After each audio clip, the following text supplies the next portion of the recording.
नमस्कार। BA part second. आज हम राष्ट्रवाद के बारे में पढ़ेंगे। Third lesson.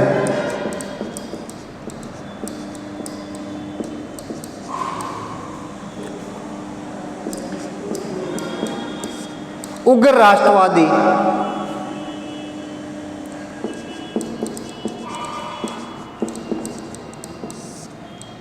उग्र राष्ट्रवाद, जैसा कि पिछले वीडियो में हमने राष्ट्रीय आंदोलन के बारे में पढ़ा। जो राष्ट्रवादी आंदोलन है इनको मुख्य रूप से तीन भागों में वर्गीकृत किया गया है। उदारवादी राष्ट्रीय आंदोलन,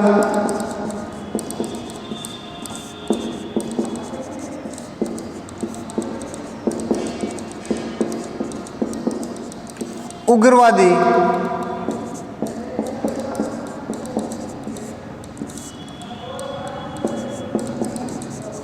राष्ट्रीय आंदोलन और गांधीवादी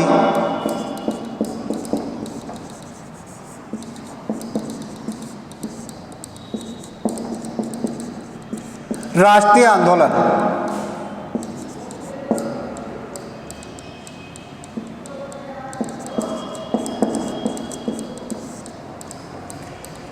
इस आंदोलन का समय था 1885 से लेकर 1905। इस आंदोलन का समय था 1906 से लेकर 1919 और इस आंदोलन का समय था 1920 से लेकर 1947, देश की स्वतंत्रता तक। उदारवादी नेता ब्रिटिश सरकार की न्यायप्रियता में विश्वास करते थे और जो वो ब्रिटिश सरकार के खिलाफ जो आंदोलन चला रहे थे वो अहिंसात्मक रूप से संवैधानिक साधनों का प्रयोग करते हुए अपने आंदोलन को कार्य रूप दे रहे थे। उसके बाद 1905 के बाद ऐसी परिस्थितियाँ उत्पन्न होती है कि कांग्रेस पार्टी के अंदर ही उदारवादी राष्ट्रीय आंदोलन अवसान की ओर अग्रसित होता है और नया आंदोलन उभरकर सामने आता है, उग्रवादी राष्ट्रीय आंदोलन। 1906 से लेकर 1919 तक। आज हम इस वीडियो के अंदर उग्रवादी राष्ट्रीय आंदोलन के बारे में पढ़ेंगे।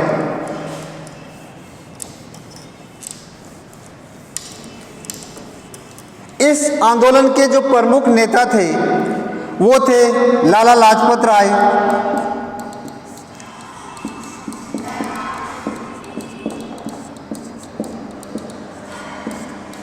बाल गंगाधर तिलक,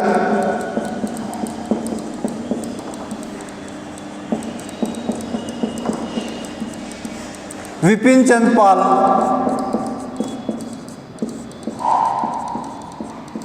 अरविंद घोष।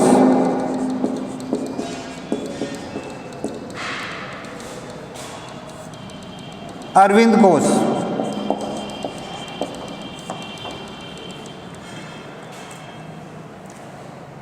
राष्ट्रीय आंदोलन के तहत इन नेताओं का महत्वपूर्ण योगदान रहा। जैसा कि जो उदारवादी विचारधारा के नेता थे वो देश को आज़ादी दिलाने के लिए एक तरह से प्रार्थना पत्र देते थे अंग्रेजी सरकार को, समरण पत्र भेजते थे, प्रतिनिधिमंडल भेजते थे, लेकिन ऐसी चीज़ों में इन नेताओं का विश्वास नहीं था। ये मानते थे कि अंग्रेजी सरकार से अनुनय विनय करने से हमारे राष्ट्र को वो स्वतंत्रता देने वाले नहीं हैं। अब हम उग्रवादी राष्ट्रीय आंदोलन के उदय के कारण पढ़ेंगे।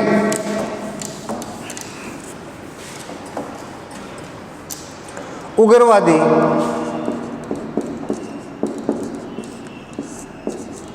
राष्ट्रीय आंदोलन के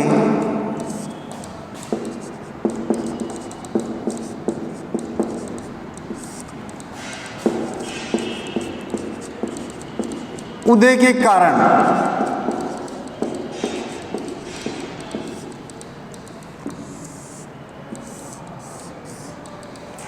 यानी हमारे देश के अंदर ऐसी क्या परिस्थितियां उत्पन्न हुई जिससे एक ही पार्टी या एक ही संगठन के अंतर्गत उदारवादियों का अवसान हुआ और उग्रवादी राष्ट्रीय आंदोलन की शुरुआत होती है 1906 से। तो इसका पहला सबसे महत्वपूर्ण जो कारण मानते हैं उदारवादियों की नीति व कार्यक्रमों के प्रति असंतोष। इनके उदय का जो पहला कारण है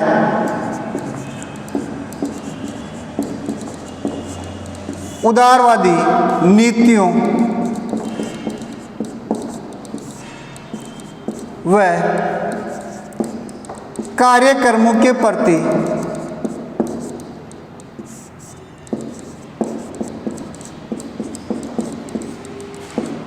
अविश्वास।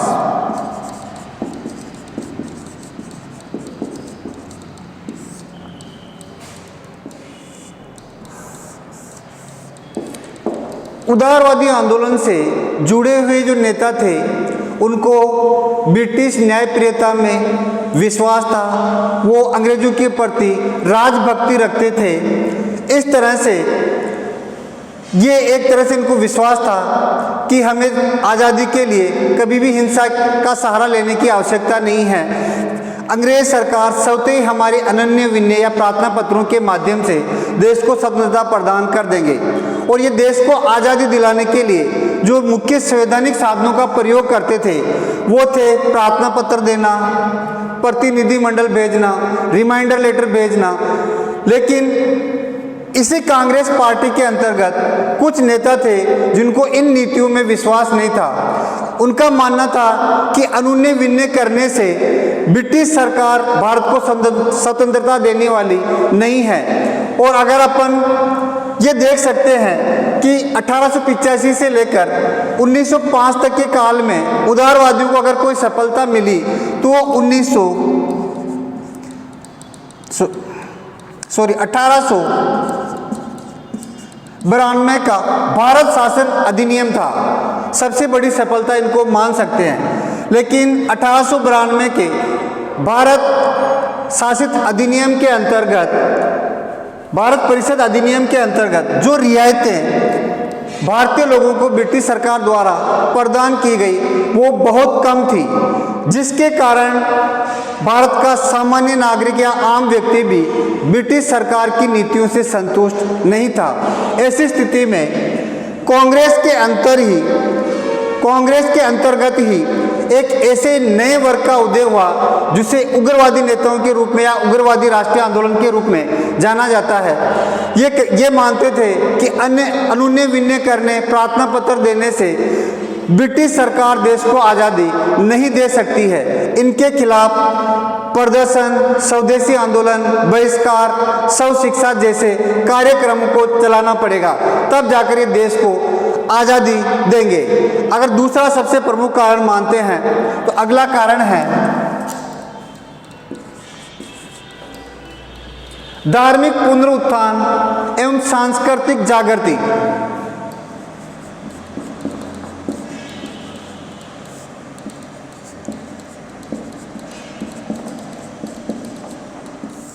धार्मिक पुनरुत्थान एवं सांस्कृतिक जागृति।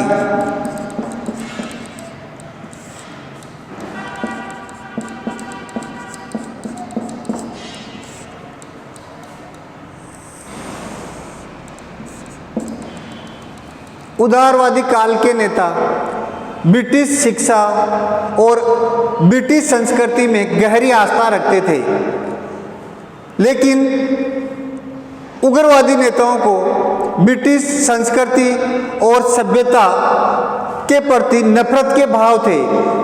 वो ये मानते थे कि भारतीय संस्कृति गौरवशाली है, अंग्रेजी संस्कृति और शिक्षा पद्धति से हमारी शिक्षा और संस्कृति कहीं अधिक बेहतरीन है। इसी काल में 1893 के अंदर स्वामी विवेकानंद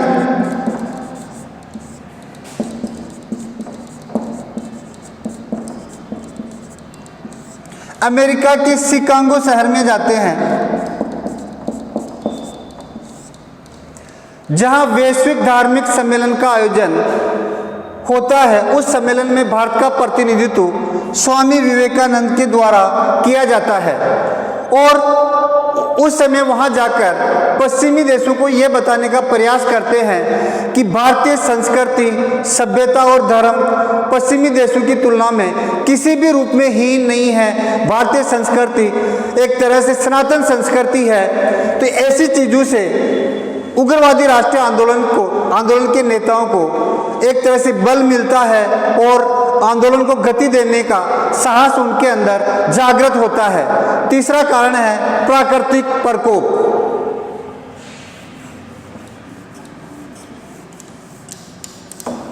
प्राकृतिक प्रकोप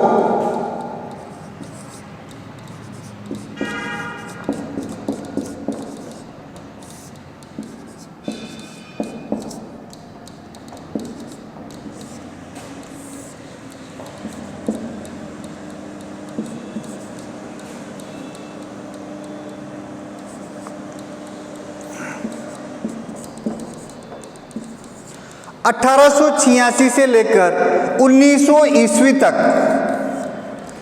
भारत में लगभग 18 अकाल पड़े थे, जिसमें लाखों की संख्या में लोग मारे गए। लेकिन ब्रिटिश सरकार भारतीय जनता को एक तरह से सहायता देने के जो कार्यक्रम चला रही थी वो बहुत धीमी गति से चल रहे थे। इससे भारतीय जनता में ब्रिटिश सरकार के प्रति आक्रोश उत्पन्न हुआ और उसी समय 1897 के अंदर दिल्ली में रानी विक्टोरिया की जयंती मनाई जाती है, जिसमें लाखों रुपए खर्च किए जाते हैं। इस जयंती के कारण भारतीयों के मन में ये भाव उत्पन्न हुए कि एक तरफ जनता भूख और अकाल के कारण मर रही है और दूसरी तरफ ब्रिटिश सरकार अपने भव्य समारोह को आयोजन कर लाखों रुपए पानी की तरह बहा रही है, जिसके कारण ब्रिटिश सरकार के प्रति नफरत के भाव पैदा होने लगे। अगला जो प्रमुख कारण है लॉर्ड कर्जन की दमनकारी नीति।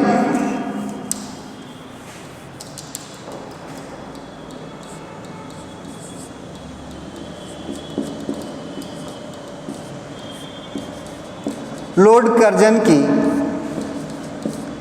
दमनकारी नीति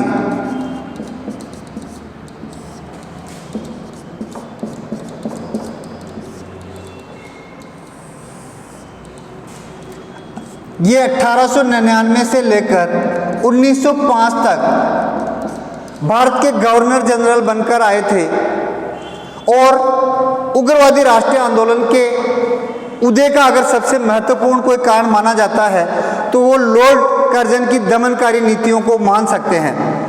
1904 में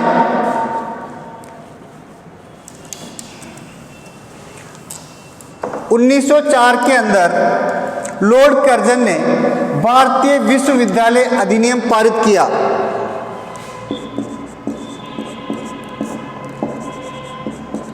भारतीय विश्वविद्यालय अधिनियम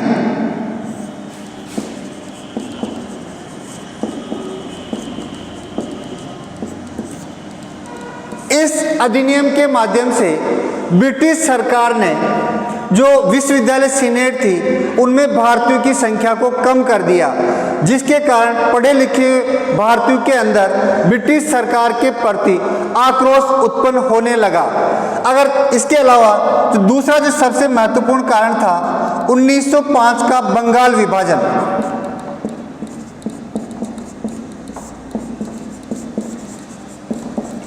उन्नीस में ब्रिटिश सरकार ने धर्म के आधार पर बंगाल का विभाजन कर दिया और भारत में सबसे तीव्र गति से राष्ट्रीय आंदोलन या राष्ट्रवादी भावना जो फैल रही थी वो बंगाल के अंदर फैल रही थी। उस राष्ट्रीय भावनाओं को दबाने के लिए या कमजोर करने के लिए लॉर्ड कर्जन ने 1905 में बंगाल का विभाजन कर दिया, जिसके कारण भारतीय लोगों में या उग्रवादी नेताओं के अंदर ब्रिटिश सरकार के प्रति तीव्र आक्रोश उत्पन्न होने लगा और उग्र राष्ट्रीय आंदोलन को बहुत ज्यादा बल मिला।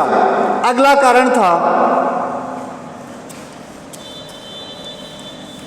पांचवा कारण था आर्थिक असंतोष।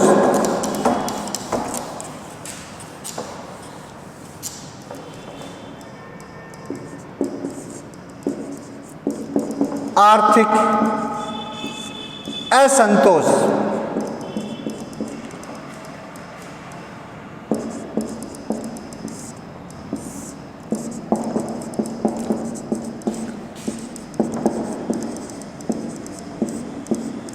अंग्रेजी इतिहासकार है लॉर्ड बेकन, ये कहते हैं कि आर्थिक असंतोष और दरिद्रता क्रांति को जन्म देती है और इनका यह कथन ब्रिटिश सरकार के ऊपर पूर्ण रूप से लागू होता है। 1897 में एक एक्ट पास करके ब्रिटिश सरकार ने जो विदेशी माल भारत में आयात होता था उनके टैक्स को समाप्त कर दिया, जिसके कारण विदेशी माल भारतीय बाजारों में सस्ता बिकने लगा। उसी के परिणाम स्वरूप भारतीय उत्पादन को कोई खरीदने वाला व्यक्ति भारतीय बाजार में नहीं था, जिसके कारण धीरे धीरे भारतीय उद्योग धंधे चौपट हो चुके थे और व्यापारियों और उद्योगों के स्वामियों में धीरे धीरे ब्रिटिश सरकार के प्रति असंतोष प्रकट होने लगा। ये भी उग्र राष्ट्रीय आंदोलन के उदय के महत्वपूर्ण कारणों में माना जा सकता है। छठा कारण है पश्चिमी क्रांतिकारी विचारों का प्रभाव।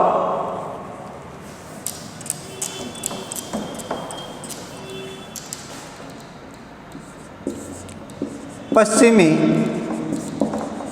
क्रांतिकारी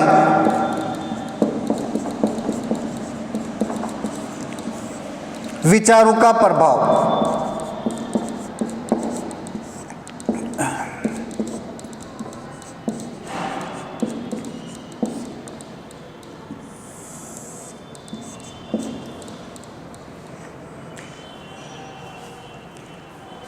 पश्चिमी क्रांतिकारी विचारों का प्रभाव। मेजीनी और गैरिबाल्डी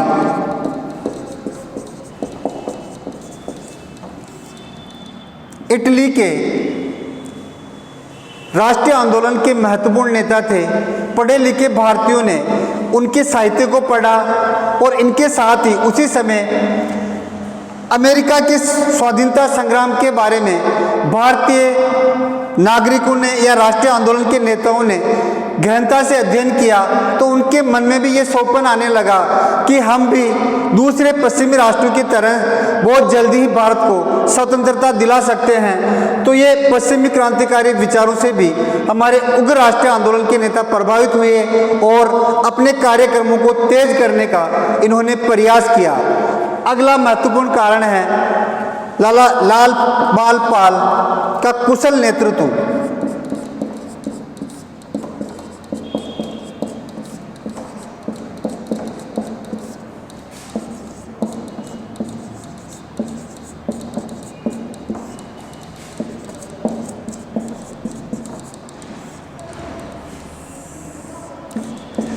लाला लाजपत राय, बाल गंगाधर तिलक, विपिन चंद्र पाल ये उग्रवादी राष्ट्रीय आंदोलन के ऐसे नेता थे जो ब्रिटिश सरकार के कट्टर विरोधी थे।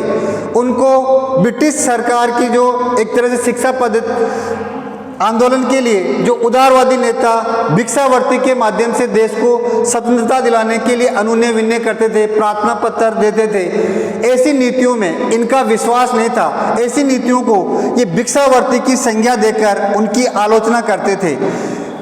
लाला लाजपत राय, बाल गंगाधर तिलक, विपिन चंद्र पाल ऐसे नेताओं के कुशल नेतृत्व के कारण ही उग्रवादी राष्ट्रीय आंदोलन तीव्र गति से भारत में बढ़ा और बहुत जल्दी ही देश को स्वतंत्रता दिलाने में अपना महत्वपूर्ण योगदान दिया। आज के वीडियो में इतना ही। नेक्स्ट वीडियो में अपन गांधीवादी आंदोलन के बारे में पढ़ेंगे। Thank you.